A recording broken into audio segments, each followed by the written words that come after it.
teman-teman, hari ini kita akan mereview kembali materi yang pernah kita belajar. Yang pertama, kita akan pelajari ungkapan. Yang kedua, ajakan. Dan yang ketiga, sila-sila Pancasila. Oke, langsung saja. Yang pertama, tentang ungkapan. Oke, pasti ada yang bertanya-tanya, apa nih ungkapan itu? Nah, jadi ungkapan itu adalah gabungan kata yang memiliki arti berbeda dengan kata asalnya. Misalnya, buah tangan. Buah tangan ini memiliki arti, teman-teman. Bukan buah dan tangan ya, itu salah. Tapi arti buah tangan itu oleh-oleh.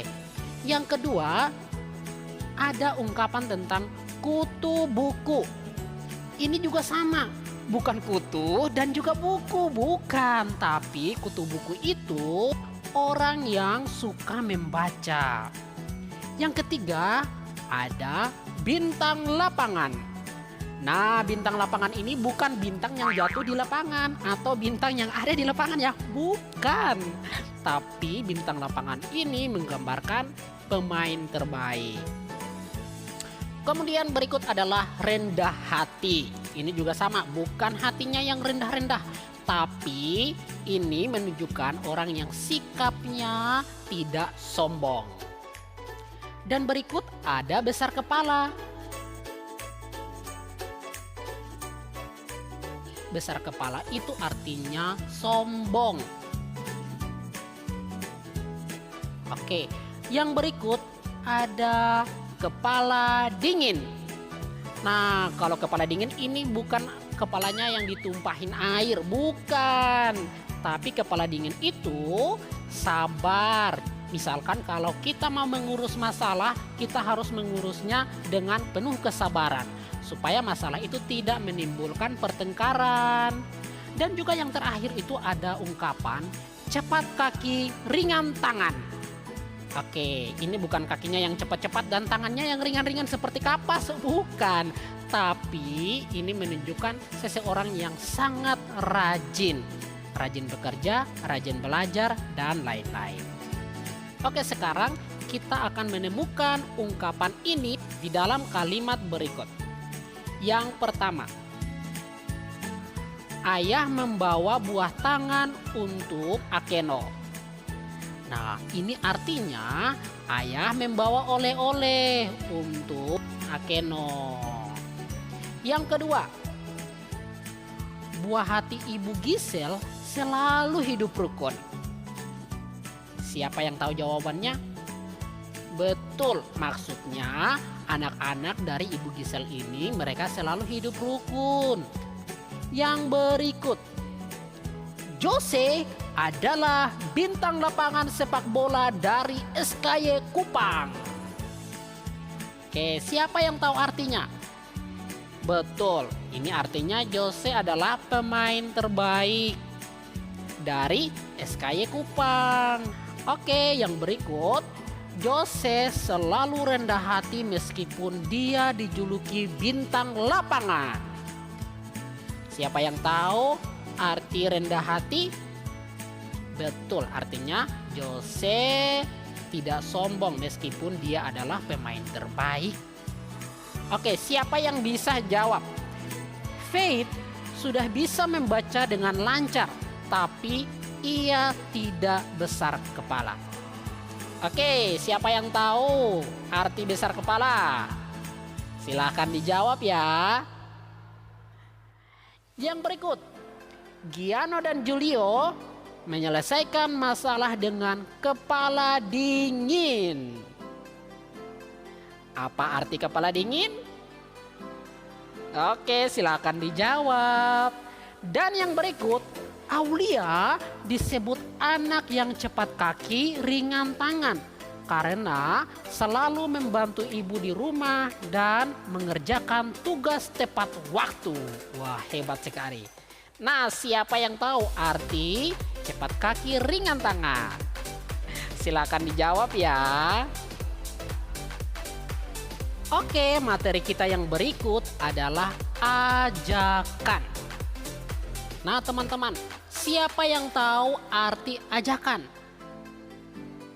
Jadi, ajakan itu sama artinya dengan permintaan. Biasa kalau kita diminta atau orang meminta kita untuk melakukan sesuatu. Seperti kita diminta untuk bermain bersama-sama, atau belajar bersama-sama, atau makan bersama-sama, dan lain-lain. Itulah ajakan. Nah, untuk membuat kalimat ajakan, kita punya ada kata kunci loh. Yang pertama, kata ayo. Biasa ayo kita gunakan untuk mengajak seseorang, atau mari.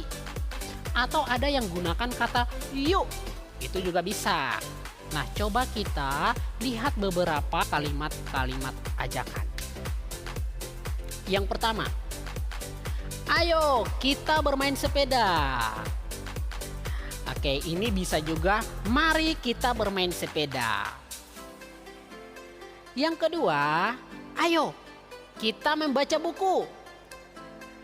Atau bisa juga mari kita membaca buku. Bisa ya. Yang berikut, Steve, ayo kita latihan lagu baru. Atau Steve, mari kita latihan lagu baru. Oke teman-teman, jadi itu contoh-contoh kalimat ajakan yang bisa kita gunakan untuk mengajak seseorang melakukan sesuatu. Nah, sekarang coba teman-teman membuat kalimat sesuai dengan gambar di bawah. Oke, selamat mencoba. Dan kita akan masuk pada materi yang ketiga, yaitu sila-sila Pancasila. Siapa yang masih ingat bunyi sila 1 sampai 5? Oke, mari kita mengingat kembali dengan menyebutkan 1. Ketuhanan yang Maha Esa. Ini disimbolkan dengan gambar bintang. Jadi teman-teman, sila pertama ini mengajarkan kita tentang kepercayaan kita kepada Tuhan. Misalnya, melakukan segala sesuatu harus diawali dengan doa. Seperti gambar di bawah ini. Sebelum mereka makan, mereka berdoa bersama. Sila kedua, kemanusiaan yang adil dan beradab. Simbolnya ada gambar rantai. Sila ini mengajarkan kita untuk membantu atau menolong orang lain yang membutuhkan. Misalnya, kita membantu adik untuk menyelesaikan pekerjaan rumah. Oke, sekarang sila ketiga, Persatuan Indonesia. Simbolnya gambar pohon beringin. Sila ketiga ini mengajarkan kita untuk kerjasama atau mengutamakan kepentingan bersama. Misalnya, saling membantu merapikan rumah kita. Sila keempat, kerakyatan yang dipimpin oleh hikmat kebijaksanaan dalam permusyawaratan perwakilan. Simbolnya gambar kepala banteng. Nah teman-teman, sila ini mengajarkan kita untuk saling menghargai pendapat saat bermusyawarah. Misalnya, kita bermusyawarah bersama untuk menentukan tujuan liburan keluarga. Pasti dong saat menentukan tujuan liburan ada saja banyak pendapat. Tapi ingat, harus saling mendengarkan supaya tidak menimbulkan pertengkaran ya. Dan sila kelima, keadilan sosial bagi seluruh rakyat Indonesia. Nah, simbolnya itu ada gambar kapas dan padi. Sila ini mengajarkan kita untuk harus adil terhadap sesama. Misalnya, ibu membagi makanan sama banyak. Atau bukan hanya adil saja, bukan hanya sama banyak saja, tapi harus sesuai juga teman-teman. Misalnya, kakak mendapat uang jajan lebih banyak daripada adik karena tempat sekolah kakak itu lebih jauh dari adik. Berarti seimbang dong. Oke. Selamat belajar dan sampai jumpa.